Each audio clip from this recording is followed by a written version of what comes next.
नागपूर शहरामध्ये लोकप्रधान न्यूज चॅनलच्या पहिले मी या 5व्या वर्धमान दिनानिमित्त हार्दिक हार्दिक शुभेच्छा देतो।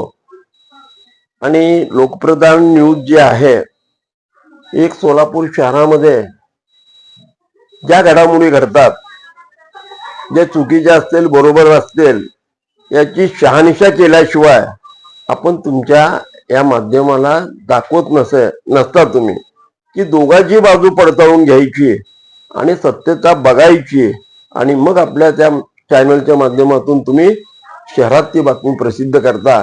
त्याबद्दल या लोकप्रधान न्यूजचं जितकं कौतुक करावं तेवढं थोडं आहे।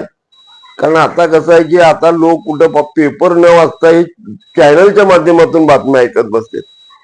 त्यामुळं मी या लोकप्रधानच्या वर्धमान दिनानिमित्त हार्दिक शुभेच्छा देतो आणि आपलं चॅनल एक महाराष्ट्राच्या बरोबरीला यावं अशा मी या निमित्ताने शुभेच्छा देतो।